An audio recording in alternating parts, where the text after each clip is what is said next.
Agora, ouçam este babado. Notícia do portal UAI, jornal Estado de Minas. Defesa de delegado preso diz que ele plantava maconha para consumo próprio. Oh, gente, e ele não sabe que você não pode plantar nem para consumo próprio. Ele é delegado. Não, ele não sabe. Vamos explicar para ele. Marcelo Marinho de Noronha, 2 filhos e a esposa são suspeitos de manter uma plantação de maconha em uma chácara em São Sebastião, que fica no Distrito Federal. É mole o que é mais? É demais. O delegado da Polícia Civil do Distrito Federal, Marcelo Marinho de Noronha, 54 anos, foi preso em flagrante pelos crimes de tráfico de drogas e associação para produção e tráfico. O auto de prisão partiu da 2ª Vara de Entorpecentes do Distrito Federal após investigações coordenadas pela Corregedoria Geral da Corporação encontrarem uma plantação de maconha em uma chácara. Os 2 filhos dele, Marcos Rubenich Marinho de Noronha, 20 anos, e Ana Flávia Rubenich Marinho de Noronha, 25 anos, e a esposa Tereza Cristina Cavalcante Lopes, de 39 anos, também estão presos pelos mesmos crimes. Não sabiam, né? É para consumo próprio, tadinho deles. Oh, meu Deus. Marcelo Noronha integra desde maio a Comissão Permanente de Disciplina da Direção-Geral da Polícia Civil do Distrito Federal. Delegado que planta maconha faz parte da Comissão de Disciplina Interna da Polícia Civil do Distrito Federal. Ele atuou como diretor da Penitenciária do Distrito Federal 2, da Subsecretaria do Sistema Penitenciário do Distrito Federal e esteve à frente da 6ª Delegacia de Polícia de Paranoá e da 16ª DP de Planaltina. Noronha trabalha nos órgãos de segurança pública do Distrito Federal desde 2012.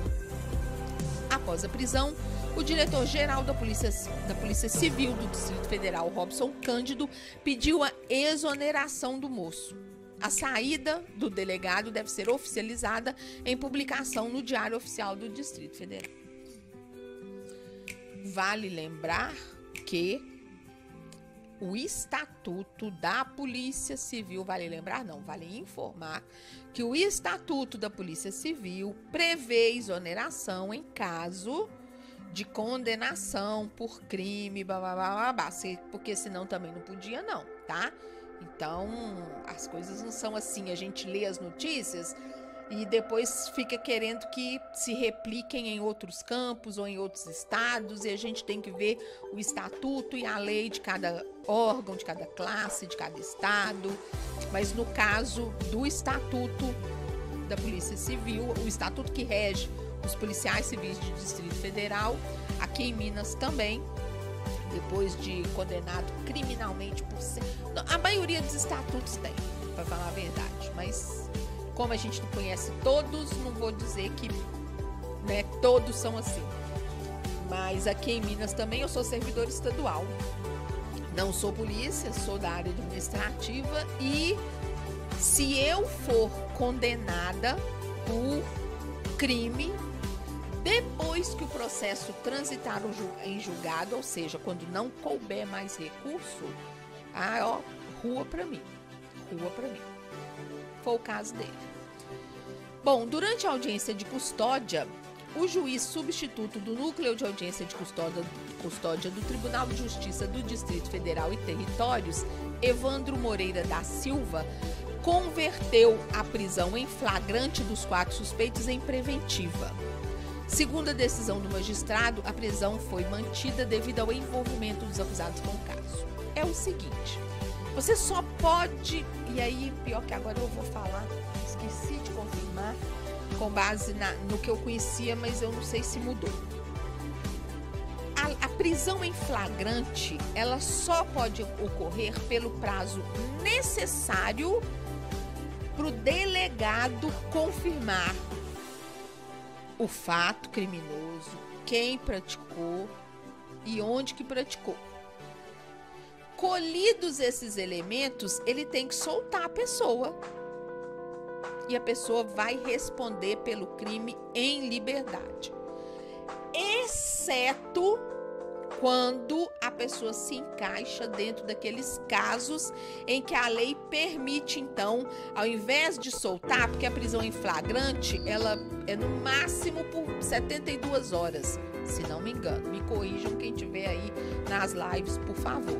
72 horas é para o juiz pegar, colher os dados necessários, aí ele tem que te soltar. Mas o que ele faz? Ele corre para o juiz e fala: excelência, ou ele é de extrema periculosidade, ou ele já tem mandado em aberto, ou ele tá ameaçando testemunha, ou ele não tem domicílio certo, porque eu tô te soltando, mas tem um processo contra você. Se você não tem endereço certo, como a justiça vai te achar para você responder por esse crime que eu acabei de relatar aqui no laudo de flagrante? Então, existem as pessoas falando: fulano cometeu um crime, tinha que estar preso. Não, meu amor, não tinha. Vai ler a porra da lei para você aprender.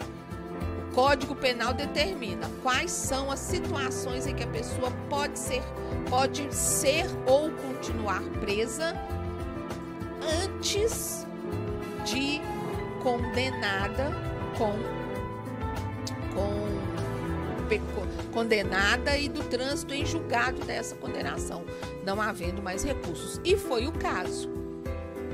Ele manteve, então, venceu a prisão em flagrante, teria que soltar. O juiz falou: solta não, solta esse povo não. E aí transformou a prisão em flagrante em prisão preventiva, em razão do que a lei, do que eles entenderam dentro do que a lei permite para isso acontecer.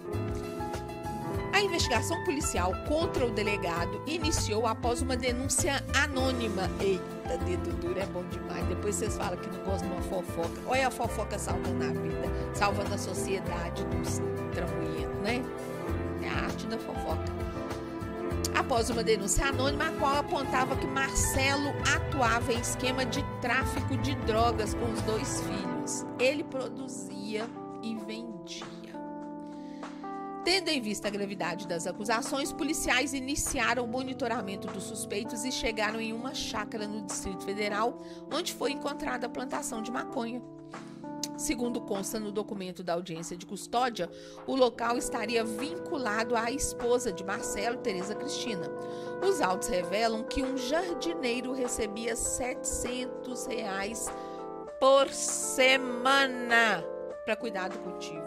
Olha, gente, será que esse homem sabia que aquilo era maconha? Devia saber. Devia saber. Agora, a questão é a seguinte: fazia isso pelo quê? Pelo dinheiro? Não era pelo dinheiro. Não era pelo dinheiro. Tem gente que tem uma necessidade de burlar a lei, sabe? Tem uma necessidade de transgredir. É o tesão da pessoa. É o tesão. É a adrenalina. Ela precisa daquilo. Porque tráfico de maconha, até ele não sendo intermediário, ele produzindo para vender, nem deve vender tanto assim, em termos de grana, né? Bom, com o auxílio de um drone, a Polícia Civil constatou a existência de estufas e iluminação artificial na chácara para cultivo do entorpecente. Diante das informações coletadas, foram expedidos mandados de busca e apreensão nas residências dos suspeitos e na chácara. Segundo o relato do policial que fez o flagrante, durante a audiência de custódia, o esquema de produção da droga era industrial.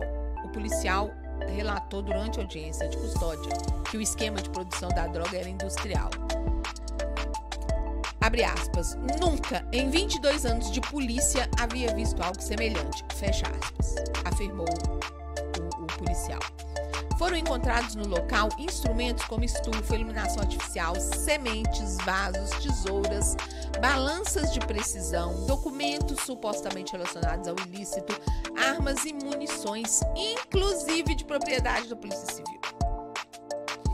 Na residência do casal, foram encontradas porções de maconha, resinas para a produção de droga, fertilizantes e embalagem postal, além de contas de água e energia elétrica da chácara. De acordo com o policial condutor do flagrante, o delegado teria informado que, na viagem que fez recentemente para a Colômbia com a esposa, teria comprado sementes para a produção de cannabis sativa. As historinhas. Os entorpecentes, segundo o suspeito, seriam fornecidos para amigos próximos. Ai, gente, aqui leva uma lembrancinha, vem tomar um café comigo. Não vou deixar sair da minha casa de mão abanando, né, amor? Toma aqui uma porçãozinha de maconha, leva pra você. Ah, menina, leva pra você experimentar. Ah, qual é, né? Sinceramente. Foram encontradas na chácara 24 plantas grandes de cannabis sativa com a massa líquida estimada em 16,8 quilos. 105 mudas pequenas da mesma planta, com a massa estimada em 24 quilos. De acordo com os autos da audiência de custódia, a grande quantidade de plantas encontradas no local configura delito de tráfico e não apenas de produção para uso próprio da substância. Ele alegou uso próprio porque a pena é menor, mas impossível, né?